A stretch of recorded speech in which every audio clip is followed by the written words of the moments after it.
Hello, sleepyheads. Tonight the braziers glow along Roman streets, casting small halos over marble counters and oil-stained bowls, while a test drop of batter pops like a tiny promise. Emperors could chew pearls, but the city runs on quicker comforts: bread and olives, chickpeas with cumin, fish made brave by sauce.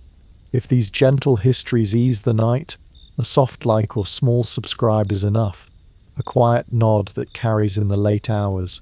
Listen. A ladle taps clay, a knife frees a wheat heel, and garum breathes its salty thunder until even the olives smell like sea. At the bathhouse doors, cones sweat with fried things. At the forum, vinegar lifts the dust right off the tongue. Dinner repeats as always: a quick crust, a bright pickle, a sweet drop of honey where the cheese sags. Ordinary, portable, a little rough but strong enough to feed tenements and tempers. Now dim the screen, let breath slip into an easy Roman cadence, and follow into a city that eats standing up, hot from the skillet, sharp with vinegar, sweet with honey, enough to carry one more hour. Good news, fresh rolls. Bad news, everyone else knows. Elbows out, coins tight. The city wakes before the light gets comfortable, so the street gets there first. Charcoal smoke curling from braziers, a smear of oil on a marble counter, and the kind of quiet that belongs to people who have already been working for an hour. Warm bread steam rises like a prayer that forgot its words. Olive brine stings the nose and promises salt and shine. Somewhere a lid lifts on a jar of fish sauce, a flare of ocean that walks down the alley and taps every nostril. You stand in it, eyes blinking from smoke, breath slowed by the heat in your throat, and think, breakfast is a fast conversation. Vendors warm their pans with a whisper first, then a hiss, then that eager spit when a drop of batter tests the surface. There is the rhythm of iron on iron as hooks scrape clean, the rattle of amphora mouths as they kiss against each other, and the soft clink of coins rolling in a palm as a price gets decided without a word. Donkey carts announce themselves with tired bells, and a hoof that scuffs the same rut every morning. A boy runs past with a basket taller than his chest. The smell he trails is flour and sleep. You make room for him because if you do not, the woman behind you will rearrange your ribs with her elbow and call it civic order. Look down the line. Terracotta amphorae, stacked like a red-brown cliff. Chalked price boards that get wiped with a wet rag and written again as if the numbers were skittish animals. Tunics elbow past other tunics. Rough wool, even rougher linen, and a few that knew a better loom. Hands are the only colour that matters. Nicked, flour-dusted, oil-shiny, scarred. The counter marble is scarred too. Knife arcs, burn rings, lemon ghosts. A loaf lands with a thud that is mostly air escaping. The crust snaps when it is torn, a sound like a small flag. The inside sighs. You watch a wedge torn free, and the steam curls. It smells like you might not need anything else today. You are wrong. A bowl of olives shines like little planets cut from night. They are slick with oil that has a green bite and a weight that sits on the tongue like a cat that has chosen you. Fingers move through them with speed. 2 olives prepared to be eaten. 1 pit already thinking about the street. Figs wait nearby. Sticky skins that will paint a thumb. Seeds that crunch like a pocketful of secrets. A girl holds 1 fig with both hands and looks at it like it owes her money. She bites. The juice declares a new neighborhood on her chin. She does not care. Somewhere to your left, fish sauce does what it does best. It enters every conversation. The jar is sealed, and then it is not. A pop like a joint being coaxed into place, and that salty thunder rolls out. It is not rotten. It is transformed. It smells like the hard work of 100,000 small lives resolved into power. A spoon collects a shining ribbon and pours it across something scrappy and hot, until Scrappy becomes clever. You do not know the boat that caught the fish, or the shore that fermented them, or the hands that hauled the amphora here. You do know that you will eat better because of all three. The pan 2 stalls over is confident now. Iron singing, oil cracking in happy protest. Batter meets heat and tries to escape, fails, and turns delicious instead. A vendor flips with a wrist that has done this 1,000 mornings and will do it 1,000 more. The edge goes from pale to courage. The center promises soft. Chickpeas hit the pan. Cumin lifts like smoke and turns the alley into a recipe. You learn a new word for hunger just by smelling it. A paper cone appears. Warm, heavy, dangerous in the best way. Someone salts without looking, and the crystals look like sudden weather. Your stomach remembers manners and speaks, loudly. The cart with the bread wheels closer. Not wheels, but round loaves strung with twine like weights on a scale. The seller has a knife with a blade thin as a rumour, and a grin that says, "Not today for bargaining." You hand over 2 coins because the bread is still talking and you want to listen at home. The crust snaps as you claim a heel. The crumbs stick to your lip and you lick them because pride is for people who ate an hour ago. Inside, the crumb is not fine, but it tries. It carries the scent of yesterday's oven smoke, like a story it cannot stop telling. You press the heel against a bowl of olives and the oil stains your hand in a way that will find your tunic later. A mouthful, salt, fat, warmth, and the quiet relief of something that never disappoints if you do not ask too much of it. Roosters complain like managers. The sun decides to participate and turns the bronze weights on the vendor's scale into tiny suns. A child counts on fingers, loses track, starts again, then flips to toes for safety.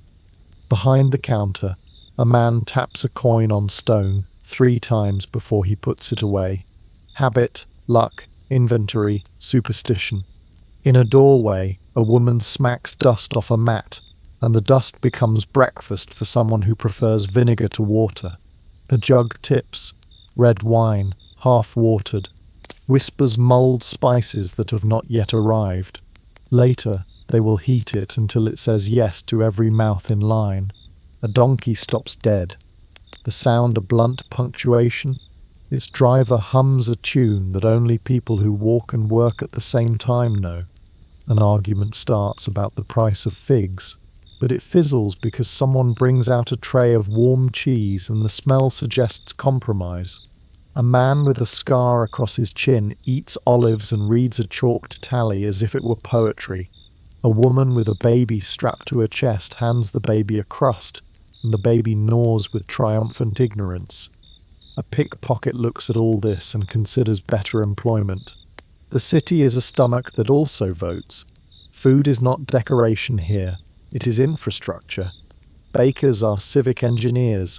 Oil merchants are plumbers for the tongue. The thermopolium down the street is already lit like a little shrine. Marble counter, dahlia sunk like moons in stone. Cups stacked, steam writing invisible letters in air. If a god demanded an offering right now, the crowd would nominate a hot pan and a full ladle. In the corner, a shrine blinks with soot and flowers. Mercury for business, Dionysus for courage, both for luck. A hand taps the counter twice before the first sale. Ritual, silly on paper, essential in practice. You stand at the edge of it all and practice patience that is older than the walls. The line creeps, the coin sweats in your palm. Someone behind you breathes vinegar and garlic like a blessing. Someone ahead of you counts out copper with the care of a surgeon.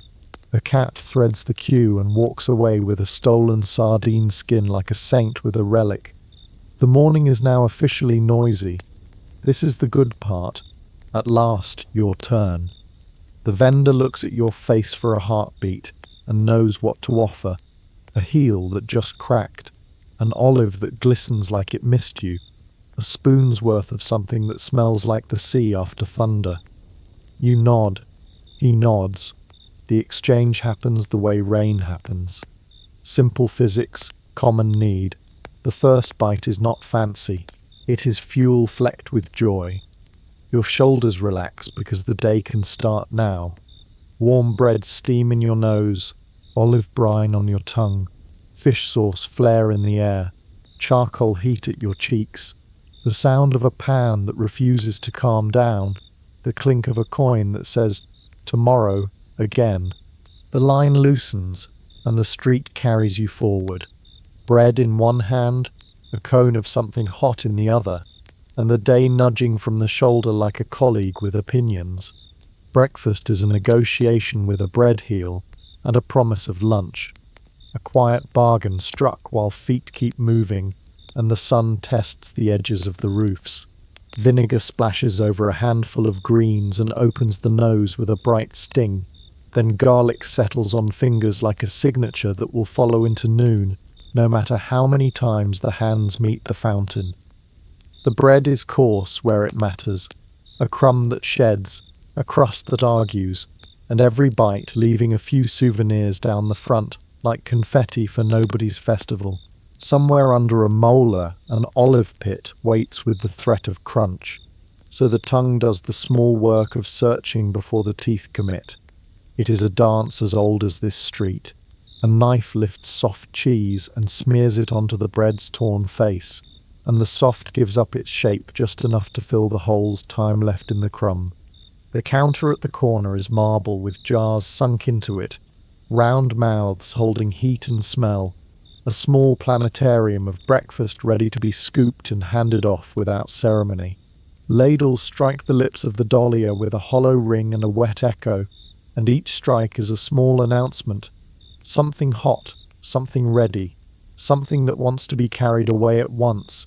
Steam rises in little ghosts that drift into morning shade, catching the light in shivers, then disappearing into the chatter like they were only ever a rumour. A hand reaches past to claim a bowl, another sets down coins, another points at a painted duck on the counter fresco, and asks if the real thing is hiding in one of the jars. The vendor snorts without stopping the ladle's work. The street debate is already boiling. A tax, a race, a neighbour's new donkey, whether yesterday's fish was really fresh or just persuasive with sauce. Talk spills and overlaps and then gets mopped up with bread. The city has learned how to eat and argue at the same time without choking. A sip of watered wine. The slurp is quiet. The warmth is not. And the dilution makes sense in a place where the day is long and the work wants steady hands. Someone drops a wedge of snow into a jug in winter and calls it civilized. Today it is just water from the fountain and wine that knows how to share. The cup comes back empty and gets a rinse with a flick that paints the counter and the ground. Most of it lands where it should. Some of it becomes part of the city's perfume. A boy carries a tray of bowls that wobble like planets, tips one toward a waiting hand, and the dahlia lose another measure of their heat with a polite hiss. The line at the thermopolium is not really a line. It is a braid, a tangle that somehow sorts itself by the time the ladle rises again. Keep walking. The heel of bread softens where the cheese sits and stays stubborn where it does not. The contrast is the point. A small map of the day inside a single bite. Vinegar has made the greens wakeful and slightly mean, a welcome attitude this early. Garlic floats in the air like a cheerful ghost that wants to be everyone's cousin. Later a bath will argue with it and lose until evening. Oil has found the wrist and will find the sleeve. There are worse companions. A dog studies the cone in your other hand with a serious ethicist's face. It accepts a chickpea when gravity assists the argument. On the stoop of a shop, two men are standing, not sitting, bowls held at chest height, a practical god. They eat fast, nod, trade a line about a shipment at the river, and then vanish into the crowd. Inside a cramped doorway, a brazier sends up a new idea, stale bread reanimated with wine and heat into something you will pretend is a different meal entirely. It is convincing for 3 bites, which is exactly how many bites there are. Many homes will not light an indoor fire this morning. Walls too thin, neighbors too near. The memory of a night when the stairwell became a torch still living in everyone's bones. So breakfast happens out here where marble holds heat and hands move faster than thought. The ladle's knock against clay sets the tempo. Ring, scoop, ring, pour, ring. Next, the talk follows it. Rise and fall, a chorus with no conductor, an argument that learns its manners from the measure of the line. A woman tucks a crust into her belt and ties it with twine like a promise to the noon version of herself. Later, when the stomach complains like a citizen with a grievance, that promise will be cashed without ceremony. A mason folds 2 bites of cheese into the bread and pretends it is a sandwich. A century from now, someone will claim to have invented that at a different counter. But the move is older than brass scales. A scribe lifts the bowl, blows twice, pretends not to smell the garlic, and then smiles when the heat finds the place under the tongue that cares about survival more than refinement. Farther along, the street opens just enough to hold a table where a girl lays out greens glossed with vinegar. The air around the table is sharper, clearer, like a bell ringing in the mouth. She sprinkles something ground and peppery that makes a nose twitch and a cough that becomes a laugh. A man brings his own bread. She nods at the economy of it and drapes the greens over the crumb so the vinegar can teach the bread a new trick. Behind her, steam ghosts climb a wall and disappear into morning, as if shy about being seen working so early. The doldia at the next counter are sunk deep into stone like wells that give heat instead of water. One holds stew that smells like the memory of last night's bones turned generous. One holds wine that learned to be patient. One holds a porridge that will carry a person clear to noon without complaint. The ladle kisses each rim with the same small chime, and coins answer in metal syllables. The vendor's hands never stop. Pour, cut, wipe, point, pour. Your hands learn the pattern too. Hold, balance, sip, walk, breathe. There is no dining room here unless the word means the whole street. There is no table unless a piece of marble will serve for 3 breaths and a bite. Most people eat standing up, walking, leaning, talking, fuel first, pleasure if there is time. And there is usually just enough time to call pleasure by its shorter name, enough. A bite and a sip, a nod and a turn, and the city moves again on its morning hinges. Somewhere someone sits for a while and calls it luxury. Most carry their luxury in the pocket in the form of a second crust.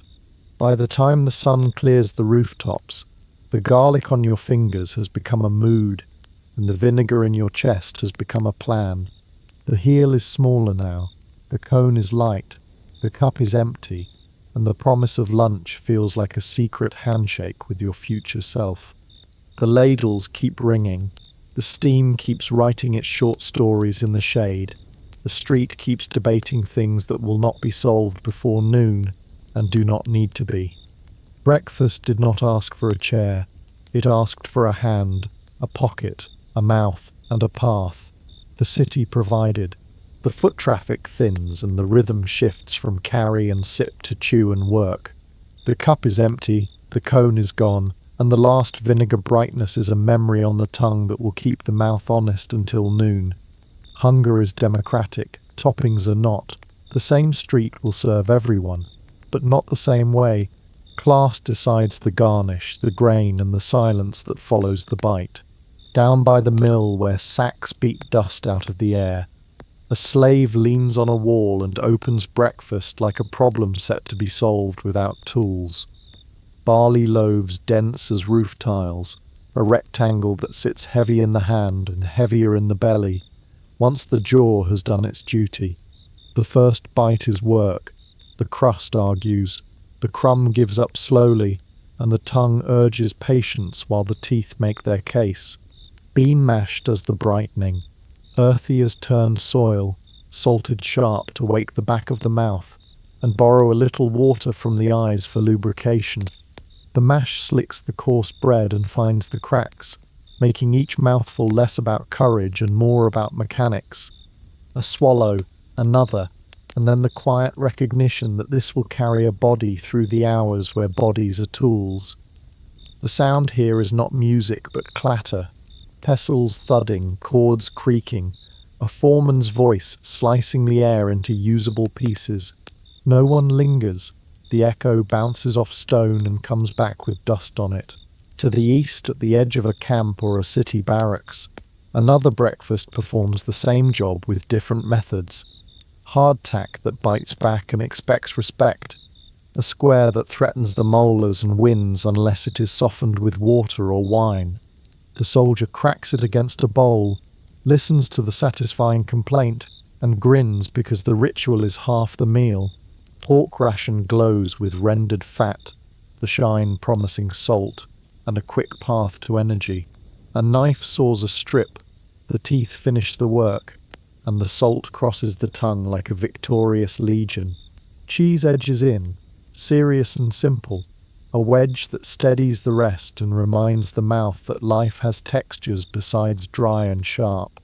Sour wine wakes the gums with a clean bite, watered on purpose, not from cheapness but from custom, the slurp turning the hardtack into something nearer to bread and the morning into something nearer to tolerable. The noise is a different clatter, tin on wood, boots on gravel, a laugh that cuts through orders and lands soft anyway. The echo does not travel far, canvas and bodies catch it and fold it away for later. Uphill, where the atrium catches the first light and the impluvium holds a square of sky.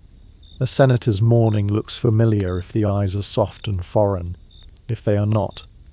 Fine wheat bread that breaks like a polite conversation, crumb pale as a promise of leisure, crust that yields with grace. Imported olives lounge in a shallow dish, their skins taut and deep, their brine a geography lesson that tastes like money turned into salt. A servant lifts 3 on a spoon and lays them onto the bread's face as if arranging constellations. The oil glows without trying. Pepper appears, ground from a mill that knows its worth, the aroma so bright and foreign that the nose thinks briefly of far water, and the tongue believes it has trespassed a law that exists mostly to keep flavor in its place. The first bite blurs the line between medicine and indulgence. The second makes indulgence win. The third remembers to nod to the gods. The sound here is hush, sandals whispering, water whispering, a voice taking its time to cross a room that has more space than need. The echo is generous, lazy, and content to return at its own pace. Back on the street, the city keeps negotiating. A slave tucks the last barley into a cloth and ties it with a knot that will be worried loose by noon. There is no waste because there cannot be. A soldier wipes pork fat from the knife onto bread, bites and decides the day can be faced without miracles. The ration was designed for exactly that thought.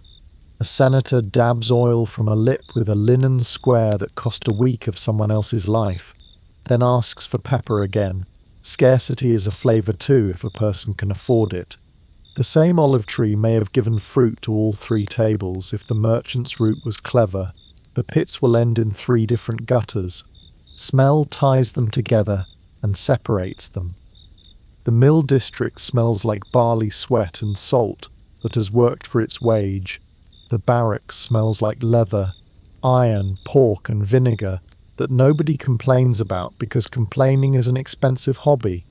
The atrium smells like laurel and lemon oil, bees' work jarred neatly, and the imaginary breeze of spices that travelled farther than most people will. Taste draws the sharper lines. The barley is clean and brown and plain, the bean mash honest enough to be rude, the salt a mercy. The soldier's bread is not bread until it is coaxed with liquid. The pork speaks in declarative sentences.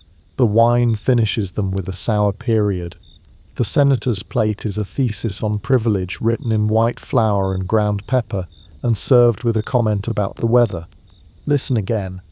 Barracks clatter, bowls struck, orders called, a laugh swallowed because the centurion is near. Atrium hush, A fountain's finger tapping the same note forever, sandals choosing not to echo, a voice that waits for the room to get ready. The difference is the echo. One returns immediately and reminds a person to move. The other wanders and reminds a person that time can be wasted when time belongs to them. You chew and think about how a city feeds itself by sorting hunger into categories. The mouth does not care about class.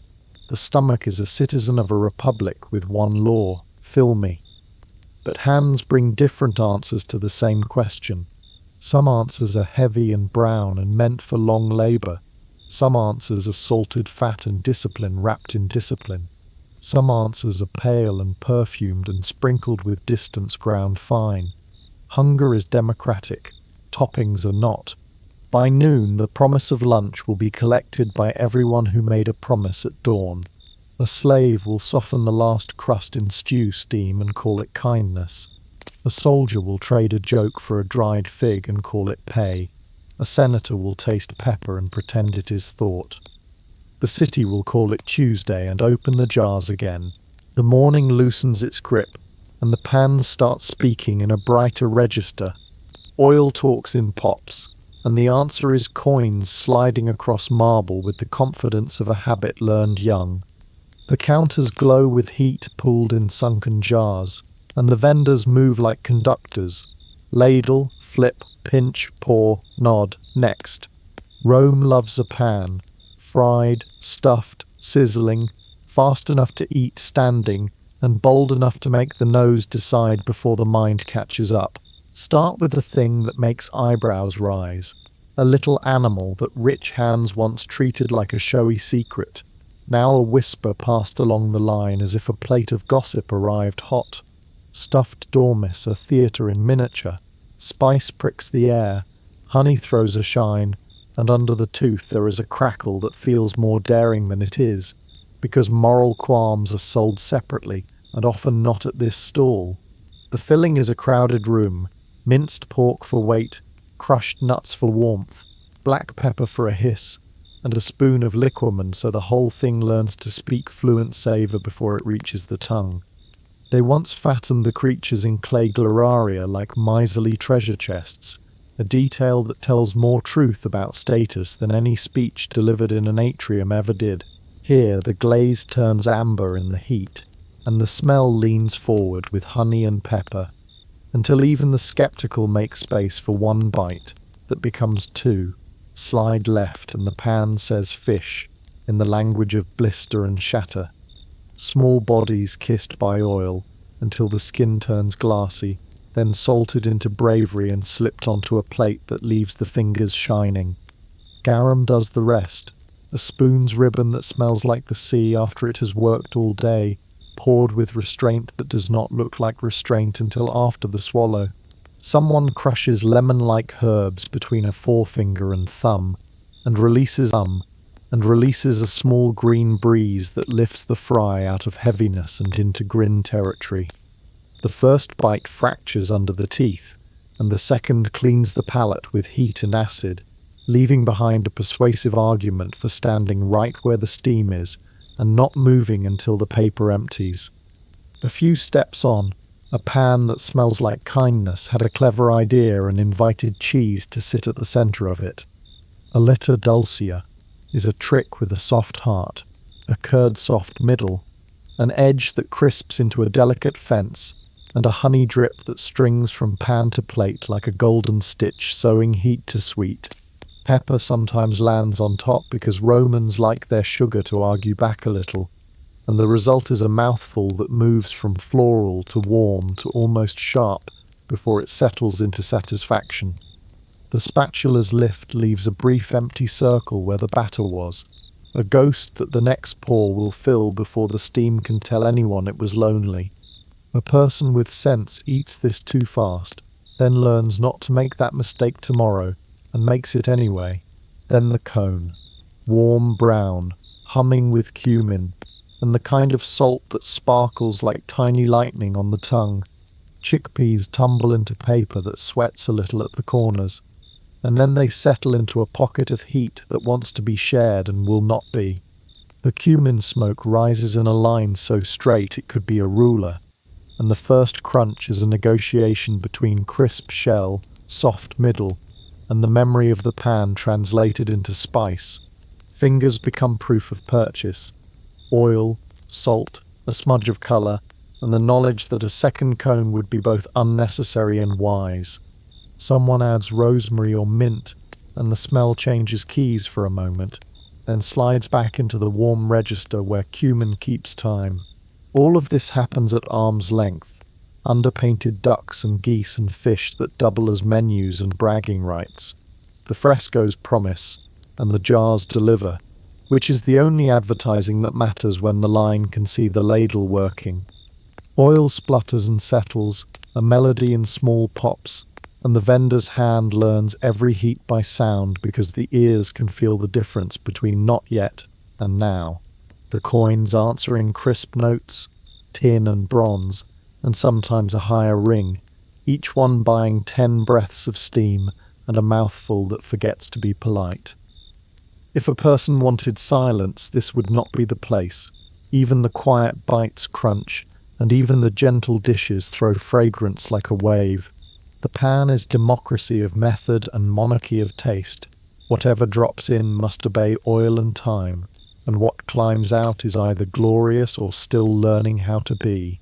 Stuffed dormice say sweetness can be armor when the filling is bold, and sometimes luxury hides behind glaze and spice like a joke with a serious point. Fried fish says, the sea can be carried inland if the pan is honest, and the sauce is brave enough to speak first. The Lotta Dulcia says, softness needs an edge, and honey knows how to turn sizzle into lullaby if pepper keeps it awake. Chickpeas say, one spice sung clearly beats a chorus sung badly, and a paper cone is a better bowl than people admit. Watch the choreography at the counter. A dormouse parcel lifted with 2 fingers and a grin that says guilt is optional. A filly folded over itself like a letter from a friend. A pancake flicked with the wrist so the edge catches light. A cone shaken once to settle the cargo, then pressed into a palm already salted by the idea of it. A child stares at the honey thread and loses track of the world for a full second, which is long enough for an adult to remember being human. A worker takes the fish hole, pulls the bones with competence, and leaves behind a neat architecture that looks like patience dressed as skeleton. Someone orders chickpeas and shares 2 with a dog who will now arrive at exactly this time for the rest of the week, because dogs understand reliable gods. And still oil talks in pops, and the answer is coins. The jars burble, the steam writes its brief poems and then erases them immediately, and the air fills with the kind of proof that does not need a speech to persuade. If menus were written here, they would be smudged by fingers and read by noses first. Spice, honey, salt, sour, crunch, crackle. Yes. People who do not plan to stop do, and people who plan to stop for 1 learn the arithmetic of 2, and the city hums a little higher because lunch has come early for those who know when to listen for it. There is a legend that Rome invented appetite for sport and then domesticated it with pans, and on mornings like this it feels close to true because the counters perform like small stages where heat and fat teach ingredients to tell better stories about themselves. The dormouse whispers scandal, the fish boasts harmlessly, the pancake flirts, and the chickpeas do what the best extras always do, steal a scene without trying. Walk on if discipline insists, or stand and become audience again if sense prevails. Either way, the smell will follow down the block like a polite hand on the elbow, reminding that time is nothing without a bite placed exactly at the hour when thought begins to fray. The pans fade behind you and the city opens into its other dining rooms. The steps, the steam, the seats that are not seats but places where hands learn to juggle bowls and talk at once. Gather, soak, shout, chew, repeat. Civic life runs on speeches and skewers. At the baths, the air is a warm alphabet. Steam writes the same soft letter over and over until the shoulders obey and drop. Someone cracks a sprig of eucalyptus-adjacent herbs, and the green note slides across the heat, clean and slightly sweet, like a doorway opening. Oil meets skin, and then the strigiel sings a quick silver line down an arm. But the stomach watches the side booths where small things happen to hunger. Bread tears with wet fingers, the crust soft from vapor, the crumb open and ready to drink whatever it touches. A boy balances a tray of olives, cheese, and a few slices that shine with fat. Coins clink, heads nod, steam curls around wrists. A woman dips a piece of bread into warm wine, spiced just enough to argue with the room, and then laughs when the heat surprises her throat. Voices blur into a friendly river. Dice clatter. Someone swears softly, and then forgives the dice because the honeyed cake arrives, and the world narrows to a square of sweetness that sticks to fingerprints. You eat standing, towel knotted, sandals squeaking on wet stone, and it feels correct. Clean is a scent, but so is lunch. Walk out into the glare and the forum answers with dust that lifts at every sandal step and makes a small cloud of appetite around the ankles. Vendors set up in the shade of opinions being shouted from the steps. Mint flashes under a knife, and the leaf releases a cool breath that cuts through the warm chatter. Pepper grinds like distant thunder, a dry storm that wakes the nose before it reaches the tongue. A woman bargains with a smile that means business. Breath sweet with vinegar and ambition. The seller laughs and adds a pinch of something green to settle the negotiation. Bowls move hand to hand, greens glossed in oil, a scatter of beans, a line of fish sauce that turns simple into serious. A man chews and listens to a speech as if both will change him by evening. Another folds bread around cheese and herbs, a portable treaty signed with teeth. Someone coughs when the pepper hits wrong, then grins and does it again because the second bite always behaves. A lawyer makes a point with a skewer because props help, then remembers it is lunch and finishes the evidence. The sun presses its seal into every shoulder. A jug tips, watered wine sloshes, and for a moment the whole square tastes like dust and mint, and a little victory. Farther on, the arena gathers its own weather. Roasted nuts send up a brown, warm perfume that walks ahead of the vendor like a herald. The shells crack with soft pops, and salt clings to fingertips that will wave at triumph or injustice in a few minutes. Spilled wine wakes under the sun and becomes a purple vapor that insists on being noticed. The boards underfoot drink what the crowd does not. Skewers move down the rows like small torches, meat kissed by flame, edges crisped, fat rendering into every cheer. The first bite must compete with the raw, so it goes louder. Pepper, vinegar, smoke, the kind of heat that makes the eyes water for reasons that are not emotion, and maybe also are. A child clutches a cone of chickpeas so tightly the paper shines. A dog with arena manners follows the right knees down the aisle. The crowd's noise lifts the spice and throws it higher, and for a second the air tastes like victory salted to perfection. Scribes argue the rules with mouths full. The seller shouts the price in a rhythm the whole section knows, and coins fly like birds released for luck. A man loses his voice early, finds it in the bottom of a cup, and then loses it again on purpose. The match stutters, then surges, and 1,000 people bite at once as if the signal came in the smoke. Between these rooms of the city, the same grammar holds, a hand reaching, a bite answering, talk braiding the two together. At the baths, you learn to be softer with bread, because steam has made it delicate. At the forum, you learn to purse the lips when pepper arrives like a boast. At the arena, you learn that roasted nuts taste better when a stranger yells the same word at the same time. Every corner has its own soundtrack. In the baths, splash, scrape, laugh, tear. In the forum, argue, haggle, grind, bite. In the arena, cheer, crack, slosh, shout. The difference is not what is eaten so much as what the echo does with it. You pass a bath attendant with a basket of dates for people who forgot to bring pockets. You pass a clerk wiping mint from a tablet and pretending the stain is a note. You pass a man with a brazier slung from a yoke. He parks under a slice of shadow and starts to hiss oil into conversation. The city nods and adjusts its hunger to the nearest heat source. Somewhere someone says, "This is not dinner." Somewhere someone else says, "Then why does it feel like one?" Both are right. By the time the sun leans west, the steam will thin, the dust will settle, the stands will empty, and the counters will scrape themselves clean. But for now the current runs strong. Speeches and skewers, soap and salt, wine and noise. You take another bite because civic duty requires attention, and attention is easier on a full mouth. The pan's morning song is gone, replaced by a chorus that only exists where bodies gather to be slightly more than themselves. And at every door, step and seat, the city answers the same way. Here is something hot, something bright, something to hold while the day does what days do. Civic life runs on speeches and skewers.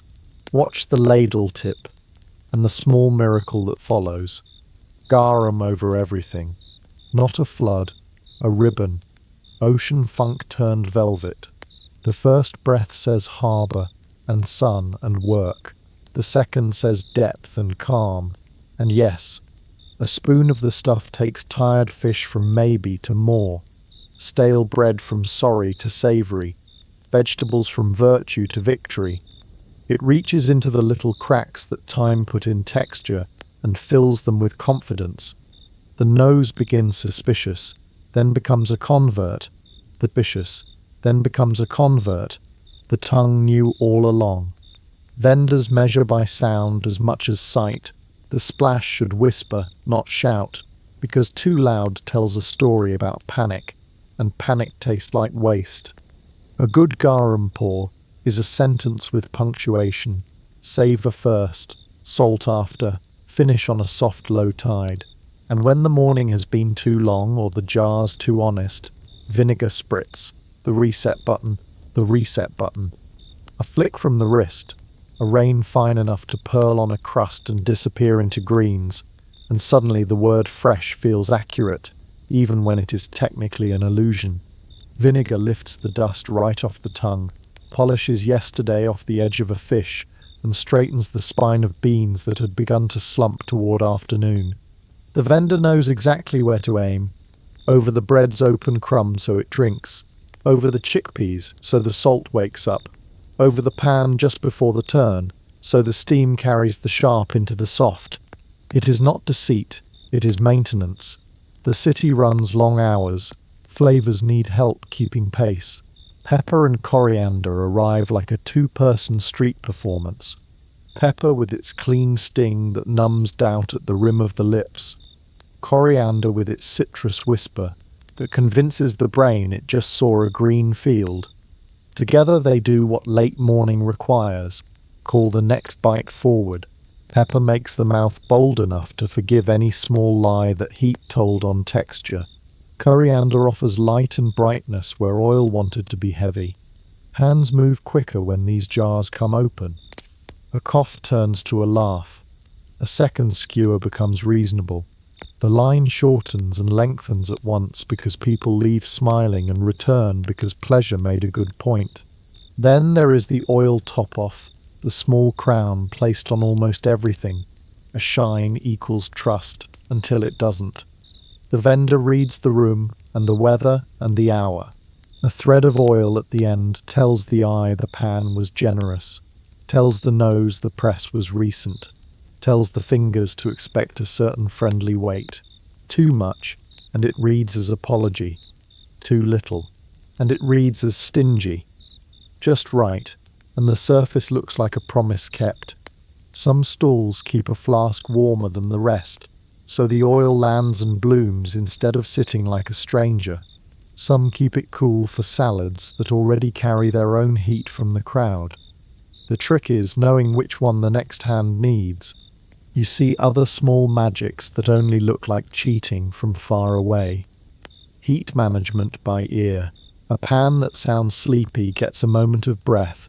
A pan that snaps too eagerly gets a splash that lowers the mood by a degree. Sauce rotation by scent. The jar of garum that's been open too long is retired early because dignity matters, even to condiments. Salt thrown high to scatter thin and land fair. Herb bruised between finger and thumb, just enough to release a memory of green without turning to paste. A stale loaf given a second life on steam and then blessed with oil and acid, so it re-enters the world as something kinder. Mischief exists, of course, and everyone knows it without making a speech. A fish that travelled too far becomes soup instead of a fillet. A yesterday stew becomes today's sauce if the ladle is persuasive. Honey can hide small sins. Pepper can hide a few more. Coriander throws a veil that no one is eager to lift. And if the pan is hot enough and the salt lands right, the past is forgiven because the present is delicious. The rule is older than any law posted in the forum. If it crackles and it's salted, no one asks its birthday. Listen to the performance. The splash of vinegar is a soft applause. The shake of pepper is rain on tile. The glug of oil is a short hymn. The garum pour is a tide coming in to say everything will be all right if that spoon stays steady. The crowd learns these sounds and relaxes at the right moments. A vendor with a good ear can move coins faster than a vendor with a long pitch, because seasoning speaks clearer than words when the line is hungry and the sun is choosing a target. Smell keeps the secrets and tells them anyway. Garum's first hello, easing into something like an embrace. Vinegar's sharp kiss turning to a grin. Pepper's lift at the nostrils making eyes bright. Coriander skating in with that almost lemon that convinces brains they are eating. Weather. Oil bringing the whole conversation together with a low, warm hum. Sight confirms. Surfaces gleam. Edges crisp. Steam curls. Herbs glint. Touch approves. Fingers slick but not greasy. Heat present but not punishing. Paper cones sturdy enough to hold a plan. By noon you have eaten more sauces than speeches, and feel better informed. The stalls are honest about the central truth of a big city with long days and uneven supply. Spices forgive yesterday. They also improve today. They also convince tomorrow to be patient. The trick is not mystery. The trick is balance and nerve. A ribbon, a spritz, a grind, a shine, a pan singing in the key of appetite, and a rule that has never failed a hungry street. If it crackles and it's salted, no one asks its birthday. The pans quiet down to a low, contented hum, and the city's appetite changes key. After salt and crackle comes sticky, floral, slow, without sugarcane refining. Sweetness means bees and sun. Bees are the dessert chefs, time is the oven. Honey arrives first because it always does.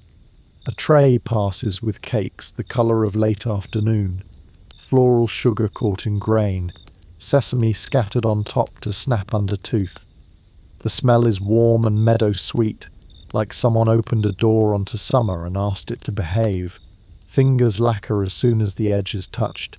Every bite leaves a signature on the skin that you will wear until water or patience wins.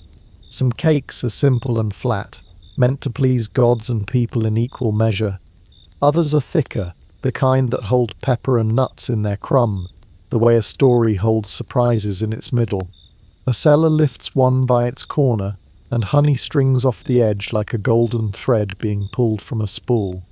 The first taste is flowers in sugar's coat. The second is sesame's light crack against the tongue. The third is just hunger turning to quiet. Then fruit, sun compressed into pouches that travel well and keep their secrets until teeth interfere. Dried figs have a chew-like memory. Soft at first, then stubborn, then generous with seeds that pop like tiny drum beats. Dates pull back when bitten, syrup tugging at teeth, as if sweetness itself wanted to stay a little longer. A handful goes into a cloth and becomes a pocket promise for later. Nuts meet them in the mouth. and the combination makes a small pastry without an oven. A woman in a doorway tucks a fig into a child's hand, and the child treats it like a stolen jewel, even though there is a basket full within reach. Fruit is currency that never expires if the sun did its work and the air stayed patient. Someone opens a jug, and the street hears a soft, satisfied sound. Wine sweets are the city's way of making grapes perform twice. There is rosatom wine perfumed with rose petals, until it smells like a garden learned to drink. There is must sweetened and cooked down until it turns sticky and dark, a syrup that clings to spoon and memory, folded into doughs and poured over curds that barely hold together. There are raisins soaked into a violet red that makes them seem richer than they were when fresh. The musty sweet perfume is both cellar and sunshine, like the smell of a festival kept in a jar and let out in small, polite storms. A cellar spoons the thickened wine over a cake and pepper, pricks the top because Romans let spice walk through dessert too, just to keep the palate awake for the next promise. You stand with a cake warming your palm and watch how the city layers sweetness without ever using the word sugar. Honey is voice and glue and shine. Fruit is structure and memory. Wine is perfume and mood. The trio can be humble. A honeyed fig eaten on a stoop. A crust dipped in must and dried in the sun. A raisin stolen from a bowl when no one looks. Or the trio can be broadcast with ceremony. A platter in an atrium. A cake cut at a wedding. A libum offered on a hearth before being shared. A sweet scent rising like a prayer that has something to trade. Even the baths know about dessert. A boy offers a small honey cake to someone still damp, and the steam turns the scent into something that feels like being forgiven. There is a way the sesame behaves that tells you how long it sat before seeing heat. Too pale, and it will taste like nothing. Too dark, and it will taste like a story that lost the plot. Today it is right, and the snap is polite.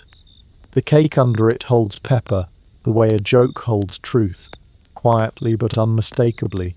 Honey shines on the knife, then on your fingers, then on the lip, then on the memory of all four. The linen you use to wipe it away becomes a keepsake no one asked for, and will carry beeswork down the street like a banner. Dates and figs talk differently.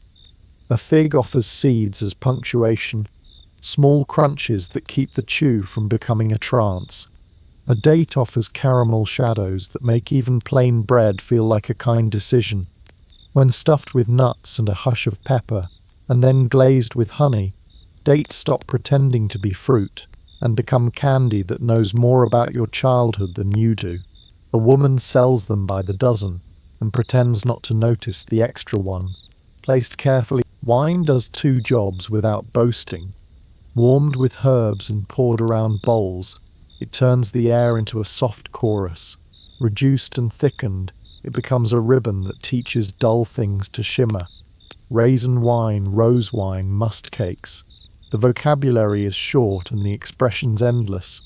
A cup passed around the corner smells like violets and kitchens, and the part of evening where people say the same thing softer and mean it more. Under the first sip lives the patient work of grapes drying on mats while the sun kept diligent time. Under the sweetness is a little sour that keeps the mouth from falling asleep. Dessert is allowed to cuddle the senses but never allowed to smother them. Crowds drift toward the stalls that understand the ratio. Too much honey turns the tongue into a hostage. Too little makes the sesame feel like sand. A perfect fig is a sermon. A stale one is a shrug. The best vendors can be identified by the way their trays empty in the order they intended. The second best by the way they adjust in the hour between shade and sun. Today, you luck into the first group. A wedge of honey cake, a pair of dates, a sip of wine that carries a flower on its back. This is a meal that pretends to be an afterthought, and still manages to become the point of the morning. You think of how sweetness keeps score in a city that often tastes of salt and smoke. A coin buys a little mercy from the bees and the orchard and the amphora. A god at a shrine gets a piece first, because that is how doors get opened from the other side. A child gets the next, because that is how futures agree to arrive. The rest go to people with hands too busy to hold anything delicate, eating while walking, while talking, while nodding to neighbors, and to the small pleasures that teach the brain to unclench. By the time the tray returns to the stall, only sesame ghosts remain. The vendor scrapes honey that had time to cool into a ribbon and feeds it back into the pot because nothing sweet ever goes alone. The air tastes like sun and labor, and 1,000 flowers' opinions guided into agreement. A last raisin swims in violet and gets rescued with a grin. The day stretches and the city forgets to be stern for a moment. It is enough. The savory world can wait at the corner. For now, bees and sun. Dessert that does not need a season because it carries its own. Bees are the dessert chefs. Time is the oven. The honey on your fingers dries to a soft tack, and the street's sweetness fades into the background hum. Somewhere uphill, doors open on quieter air. The same ingredients rearrange themselves under orders, and suddenly dessert stops being comfort and starts being performance. The first surprise is temperature. Snow-chilled drinks arrive in summer like small storms trapped in cups, mounting cold on hot tongue, a luxury shiver that starts at the teeth and walks the spine. Runners carry snow before it forgets itself, packed in straw, hidden in cellars, kept for precisely this moment. A servant pours wine over it and the surface fogs, then clears, then fogs again as if the glass were deciding what season to be. A mint leaf bruised between fingers adds a green breath that makes the cold feel cleaner. People sigh and pretend it is just practical, when it is also a flex. This is what distance tastes like when it obeys. Texture gets new assignments too. Spiced jellies sit and quiver on silver like obedient ponds waiting for permission to ripple. The gelatin is a quiet firmness, the kind that yields at the spoon and returns to itself with dignity. Honey sweetens the base until it smiles, and then pepper taps the smile on the shoulder so it does not become boring. The first spoonful is soft and floral, the second carries a sting right at the lip line, and the third convinces the tongue that dessert can flirt and dare in the same bite. A sprig of something green sets a line across the top like a horizon, and the light coming through the atrium turns the whole thing into a small window. A person eats from the bottom up. Perfume moves from skin to cup and plate. Syrup steeped with bay, myrtle and rose trail, a scent that feels like prayer smoke, decided to sit at the table. Bay lends a gentle bitterness to keep honey from acting spoiled. Myrtle turns sweetness into a thought about leaves and shade. Rose makes the air complicated, and the mouth remember gardens it never walked. A fig gets bathed in rose syrup and becomes impossible not to notice. Cheese under honey meets bay, and suddenly pretends to be wiser than it is. A servant tests a spoonful for temperature, not flavor, because the balance has already been set by someone who knows the difference between too much and just enough when the room is watching. All of it is seasonal, and all of it pretends not to be. Citrus arrives when it is ready, and then is made to seem eternal by sugaring peels and trapping their brightness in jars. Grapes are told to be two things at once, fresh for tables, dried for later, and then redissolved in wine so their sweetness can walk through winter wearing a different name. Snow is a guest who refuses to stay, and yet bowls appear as if winter lived in the pantry. Power orders taste to do tricks. The room nods along. The rituals around these plates are part of the flavor, a libation to household gods before the first spoon, a drop of scented syrup to the hearth, a promise that indulgence will not make anyone forget their place under the roof, a guest praised for restraint, even as the servant refills the dish without asking. The host jokes that pepper in dessert is an affectation, then asks for more because affectations taste good when they are expensive and justified by fashion. A poet at the table compares rose syrup to a hymn and gets a second serving for effort. A child steals a jelly's edge and learns both anatomy and consequence when the wobble gives away the crime to everyone watching. What looks like eccentricity has logistics behind it. Snow needs runners and straw and cellars and the right bowls. Gelatin needs parts of animals boiled down and clarified until clear, then coaxed into shape with patience, not just heat. Perfumes need harvests and grinders, and a quiet place to steep where time can do its unspectacular magic. The taste is a chorus of workers a guest will never meet. The hush in the atrium is not silence. It is the sound of everyone who touched the dessert arriving invisibly, one after another, to hold the plate steady. A cup sweats into a ring, and a hand adjusts it by a finger's width, because someone is paying attention to whether the shadow of a laurel leaf crosses the surface at the exact moment. A story about a governor's dinner reaches the part with the dolphins. The servants catch fragments of that story, and do not react because they have learned to put reactions into the seasoning and leave faces for the guests. The jelly trembles when the table agrees on something. The rose syrup remembers the garden even with the doors shut. You sip the last of the snow-cold wine, which is now merely very cool because physics is stubborn. The mint has given all it had to give and lies dark against the side of the cup. The tongue recovers from the pepper's little dare and asks for another lesson. The room offers it, the date arrives, filled with nuts and scented with myrtle, and the first bite says that hunger can be interesting even when it is small. Somewhere outside, the city eats honey cakes with sesame and calls it enough. In here, taste is asked to leap through hoops. It does, and lands without wobbling. You think about the distance between a sesame snap in the market and a jelly that shivers like a well-trained animal. The ingredients are cousins, the instructions are not. Power bends season and distance into flavor, and then pretends it is simply refinement. It is also pleasure, and pleasure does not need excuses to exist, but luxury loves an explanation. When you can conquer provinces, you can also conquer your palate.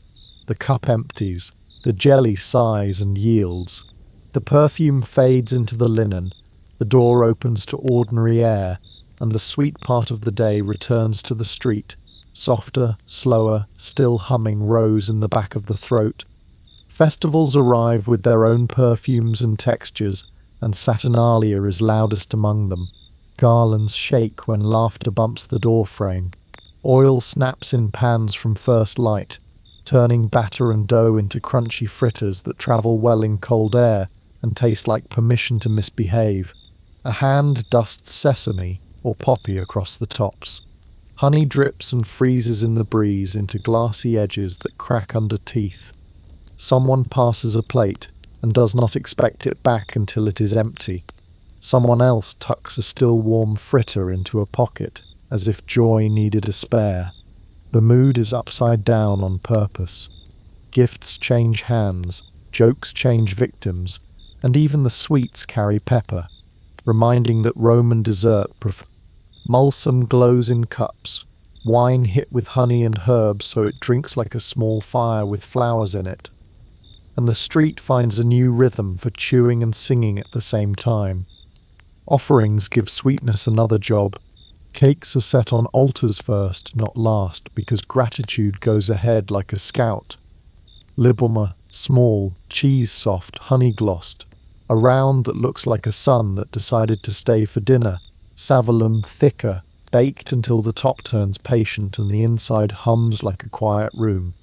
Then drizzled so the surface shines the way a promise does when it is still new. Beeswax and incense twine in the air, wax sweet and heavy, resin sharp and high, and together they paint the air with a temple taste that clings to the tongue even after the bite is gone.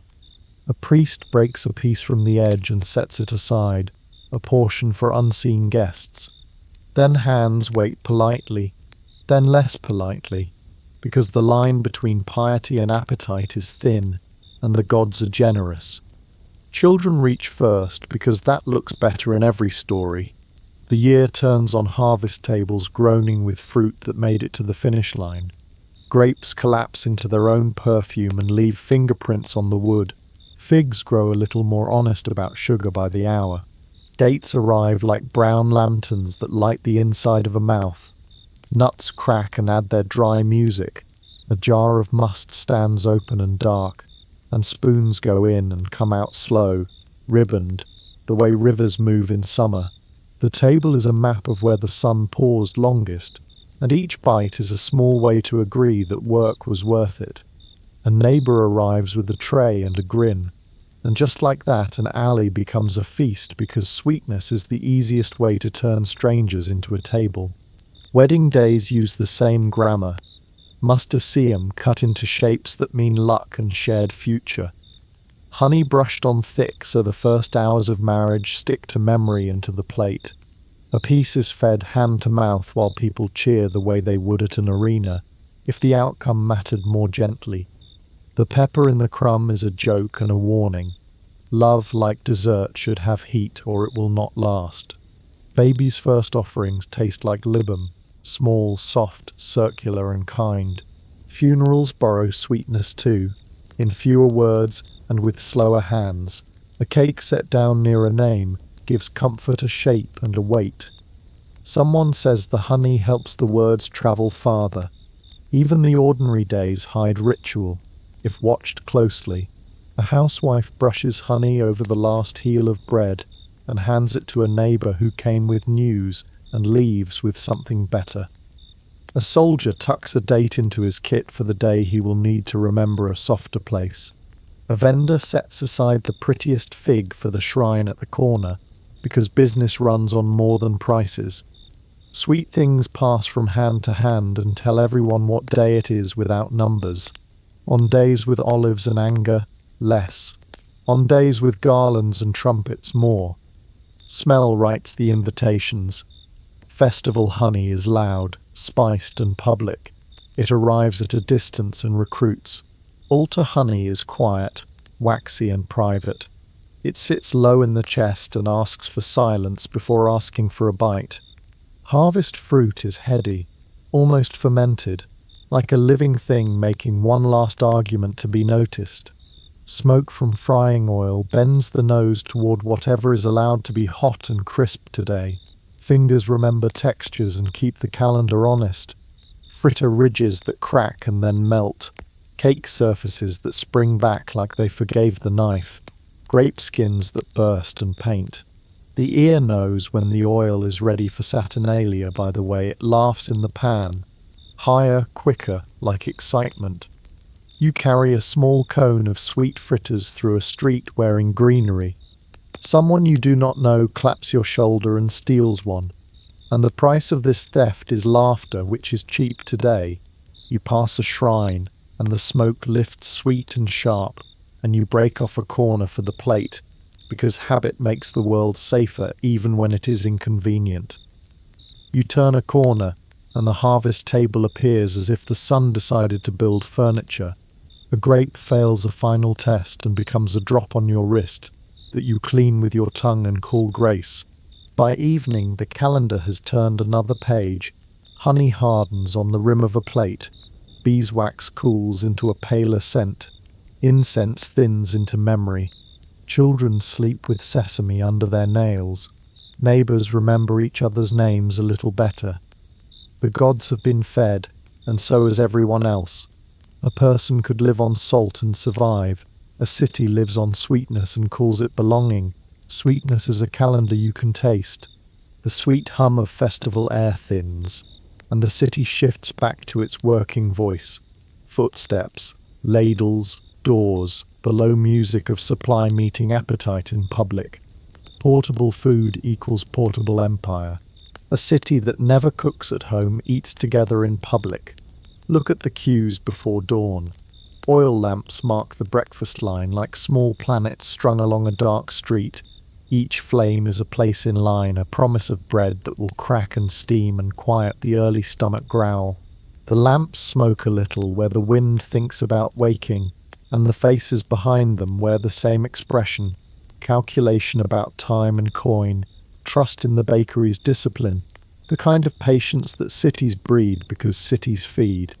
When the doors open, the smell brooms the street clean of sleep, wheat, heat, ash, and the faint sweetness of dough that still remembers yesterday's leavening like a story passed down.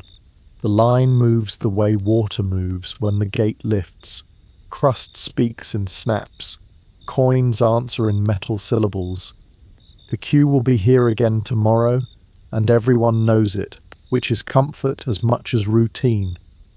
Follow the grain backward and the morning gets louder. Grain sacks thud in warehouses where sunbeams turn cumin dust into floating gold. A rhythm of shoulders, ropes, pulleys, curses that are mostly choreography. The empire is visible in burlap and cord. North African wheat, Alexandrian grain ships, Ostia's docks, carts and strong backs, then millstones and donkeys, garlanded on their day of rest because even engines deserve holidays. The Kura Anane keeps the city from eating itself with hunger, logistics as mercy, politics as calories. In the narrow aisles, someone sneezes pepper and laughter follows because sneezes are the only honest votes that count in this room. A tally is chalked with fingers still smelling of cloves and oil. When a sack drops, the floor answers with a dull oath that everyone understands. Step back outside and watch the counters light like beacons. Thermopolium heat in winter, shade in summer. A civil service that does not need a Senate vote to pass. The counter is a community in rectangle, dahlia sunk like moons, marble cooled by morning or warmed by coals, fresco ducks promising protein, a lararium tucked into a corner where Mercury mines the till and Dionysus keeps the mood benevolent. A person comes for stew and stays to trade a rumour, another comes for wine and leaves with advice, a third leans elbows, counts out coins, and remembers the vendor's child's name because that is also how a city stays intact. Winter pushes people closer to the steam, faces glossed by broth and cold air. Summer pulls them into the shadow just beyond the heat, bowls cupped, voices lower because heat teaches economy of words. What looks like snacks is actually an index of work rhythms. Bread at grey light for bodies that will lift and carry. A second bite in the marketplace's edge for those who talk and add and subtract under awnings. A cone of chickpeas at the baths for those who clean the day off in the middle of it. Nuts and skewers at the arena for those who need their hands free to cheer and gesture at strangers like friends. The city stages food around its obligations so that a person can cross from district to district and still make it to the end of the shift with the gut on speaking terms with the mind.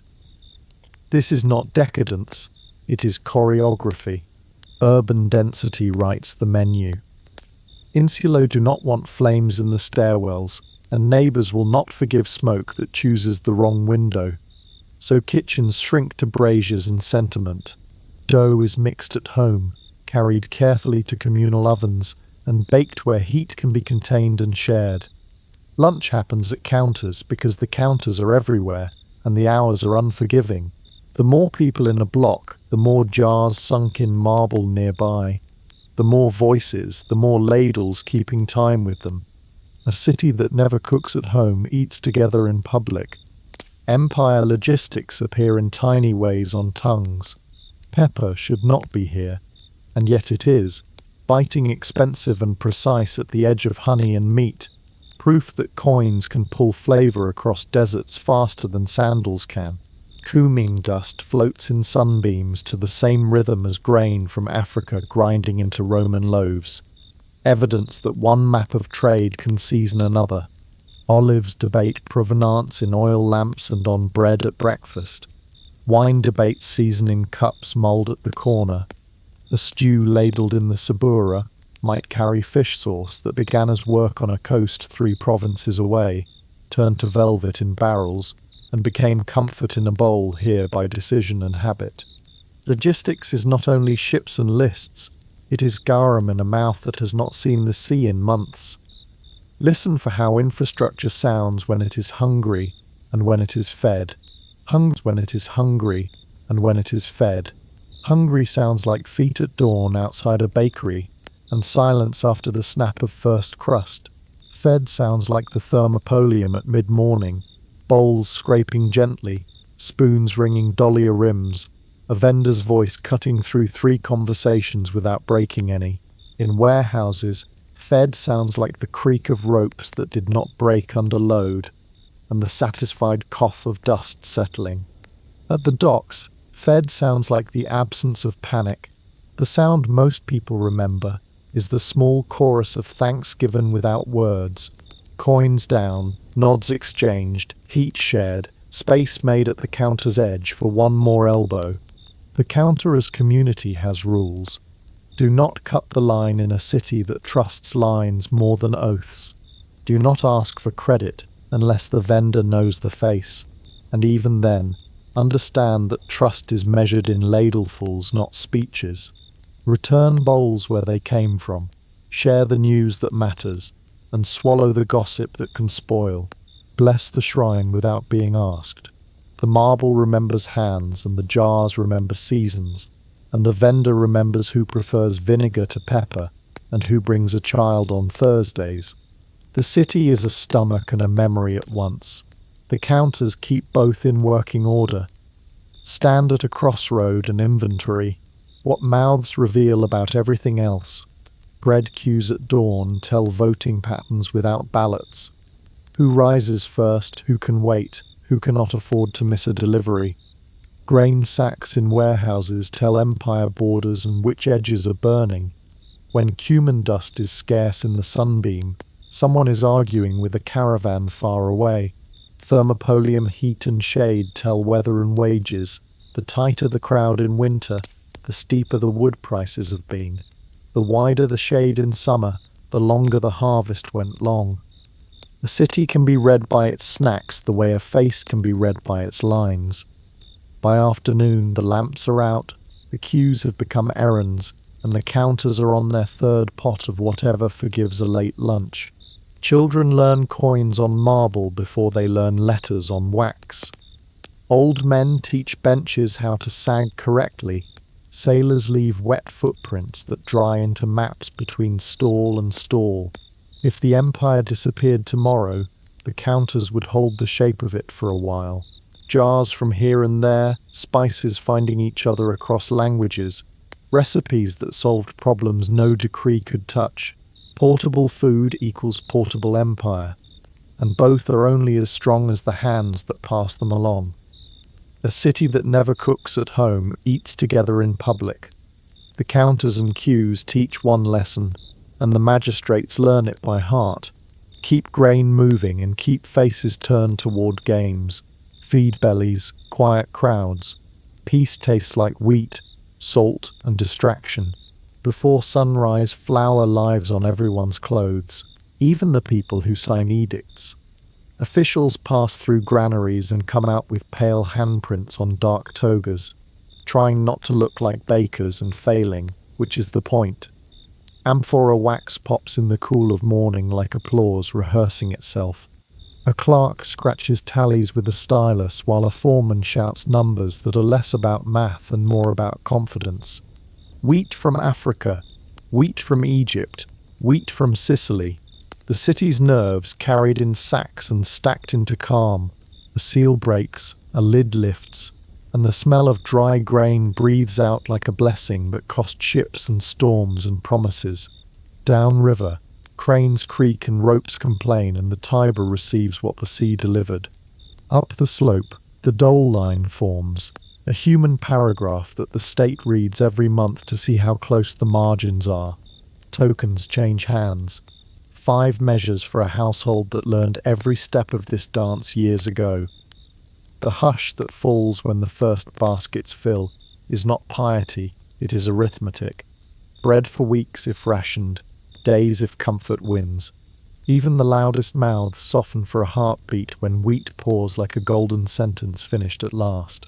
A city can forgive many things when the ovens will not have to guess. The same morning, a different drum. The arena yawns awake, iron showing its teeth and dust practicing how to rise on cue. Vendors test braziers. Flame clears the throat. Nuts take the heat. Honey waits close enough to catch and cling. Roasted nuts perfume the corridors, and the scent steps ahead of the crowd like a herald with pockets full of coins. Cups of watered wine find hands that will be busy cheering. The sun strikes red and the spill sweetens stone that has swallowed thousands of oaths. Skewers pass knee to knee. Salt stars the fingertips. Pepper makes eyes bright enough to ignore the grit. Here, appetite is choreography. Bite, shout, point, repeat. When grain is given, a hush. When spectacle is given, a roar. The men who manage both learn to measure their reins by volume. On dole day, the murmur in the queue drops to something smaller than anger and larger than gratitude. A lane where trouble could run but chooses to walk. On race day, the voices stand and swing like a hammer, crushing doubt into dust that blows out of the city with the chaff. A ruler deaf to either note does not last. A ruler who keeps the chorus fed can survive mistakes that would bury better men. Sometimes the flower is late, the ship's delayed, the ledger's defensive. Then speeches grow careful. Senators rehearse concern while flour freckles their hems. A costume that says, "We were in the warehouses too. We moved sacks with our worry." Sometimes the games run long and the crowd forgives the missing measure because the chariots flew or the swords wrote poetry on sand. But the equation is not subtle. Miss the bread and the raw turns sour. Starve the shows and the queue becomes a chorus with teeth. Inside the machine, tesserae in hands grown smooth from the same motion every month. A prefect of grain awake before anyone dares to sleep. Granary doors barred against rumour. Outside the machine, amphora wax popping like applause as lids ease in warmth. A sound that says supply is not theory. Flour touches the sleeve of a man who would rather talk about marble and law. He chooses not to brush it off because flour is applause a person can wear. At the arena gate, a boy sells honeyed nuts from a clay bowl that radiates heat like a small sun. The glaze snaps and sticks, and the sweetness edits the sharp edges off iron and sand. Coins drop with a syncopation that seems to agree with hoofbeats. Somewhere high in the shade, an old woman breaks bread from the dole and sprinkles it with vinegar, silently grateful that taste can be made from policy. 2 rows down, a man who took the state's wheat last week spends freely on pepper today, because the arithmetic of hunger allows for small luxuries when the ledger is balanced by someone else. Not every distribution is grain, sometimes oil, sometimes meat, sometimes a promise spoken just loud enough to be overheard by scribes. The principle does not change. A quiet crowd is a safe investment. A full crowd is an insurance policy. Peace tastes like wheat, salt and distraction. Wheat, salt and distraction. The state seasons each accordingly. Listen to the choreography of control. In warehouses, seals cracking, wax ticking, officials clearing throats between numbers. In forums, announcements bouncing off stone, words chosen for calm, hands lifted to bless the arithmetic. In arenas, trumpets cutting air, gates lifting, wheels singing, a roar that can be kept friendly if the ovens promised yesterday what they delivered today. The palate is part of the policy. A city taught to expect bread does not riot at noon. A city invited to cheer forgets, for the length of a race, to count grievances. The recipe has variations. Some leaders stretch the dole and shorten the games. Some gild the shows and tighten the measure. Some boast of efficiency and sprinkle flour on their sleeves to prove participation. Some let prefects be heroes and stay out of the flour entirely. All of them light amphora wax and listen for the pop. All of them learn the sound of a crowd before it turns. By dusk, vendors scrape sugar from bowls and sweep shells into tidy piles. The day's distraction made clean. Granary doors close with a weight that sounds like a promise renewed. Families rinse the last flour from baskets. A senator wipes his toga and decides to leave a little white at the cuff for effect tomorrow. The arena sand is raked into forgetfulness. The city exhales. None of this is love. It is management that learned to taste. Grain steadies the hand. Spice sharpens the mood. Noise edits the memory. Feed bellies, quiet crowds. Peace tastes like wheat, salt, and distraction. The day closes over the raw and the flour-dusted calm, and what remains is taste. Policies quiet down. Pans cool. The tongue keeps working. Techniques travel. Fry, pickle, sauce, repeat.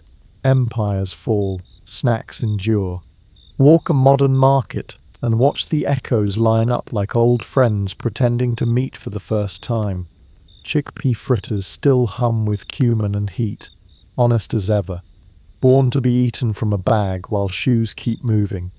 In Palermo, the batter is poured thin or scooped thick and kissed by oil until the edges teach the teeth a small lesson, a habit traced back through Arab hands and Mediterranean streets, where quick protein met quick feet. In another port, the same legume goes by a different name and wears different herbs, but the point stands: cheap, portable, satisfying, and better with salt. The cone or the sandwich, the lemon squeeze or the pepper pinch, the grammar stays. Vinegar-bright salads still raise the mouth to alert. Cucumbers, onions, leaves, pulses, all taught to stand up straight with a splash that says fresh is a feeling as much as a date. Garlicky spreads wait in shallow bowls with spoon tracks like small roads. Chickpea purees, yogurt dips, roasted eggplant turned to smoke and silk, all meant for bread that tears, scoops, and understands. Honey over cheese keeps telling the same good joke. Soft meets sweet, salt keeps them honest, and a sprinkle of something floral or peppery makes the bite end with a wink instead of a sigh. Somewhere a vendor stripes warm curd with syrup, perfumed by flowers or bay, and a passerby thinks, "This tastes like a story I half remember from a place I have not yet been." The counter remains a small democracy with house rules. Marble or steel, wood or tile, people belly up, point, nod, pay, step aside, eat without paperwork. The cone survives because fingers never forgot how to be bowls. The quick bite keeps its job description. Carry a person from this hour to the next without requiring ceremony. A long line is still the best review. A short menu is still the best map. The heat on the working side of the counter is still a weather system, and the person holding the ladle still controls morale within a 50-meter radius. Vinegar makes cucumbers bright for winter, keeps peppers cheerful, teaches onions to hum, oil settles over herbs and garlic, and holds them in suspension until a spoon lifts the past into the present for another piece of bread to understand. Sauces carry memory more faithfully than monuments. A fermented fish sauce becomes another anchovy-rich dressing, another whisper of sea on land, another proof that a barrel on a boat can change the way a city eats for a century, and then another. Must becomes syrup, becomes glaze, becomes the part of dessert that makes restraint look rude. If asked, a map could be drawn in flavors. Cumin blows steady across seas and centuries, planting flags in fritters and stews. Vinegar walks the ports and never leaves. Honey greets every border like a diplomat who learned every language before leaving home. Garlic makes friends on first contact and keeps them for life. Pepper remains an argument, and a luxury, and a favorite way for the mouth to feel clever. These are the passports. The visas are written in oil on paper bags, in steam on morning shade, in salt on fingertips that will lick clean without thinking. Not everything is Rome's. Much is shared, traded, reinvented, layered by Greeks, Phoenicians, Arabs, Ottomans, and the local stubbornness of grandmothers who do not care what empires say when the pan says otherwise. But the Roman habit of eating in public, improvising with what arrived, and trusting counters to be the city's kitchen sticks like honey. Dense housing still pushes people outside to dine together. Long days still make the middle of the street the best dining room. Logistics still write menus in small print. What the ships brought, what the trucks carried, what the harvest spared. Stand at a modern stall and perform the old ritual without noticing. Elbows make space. Eyes scan jars. Nose chooses first. Oil talks in small pops. A ladle rings a rim. Coins answer. A skewer moves down a line of knees like a message passed without words. A wedge of cheese receives honey and a pinch of thyme. A salad gets a second splash because the first one made promises the second one keeps. A cone of something hot teaches patience and then forgives the lack of it. The crowd is the same animal in different clothes. What lingers on the tongue from Rome is not a single recipe, but a set of moves that still win.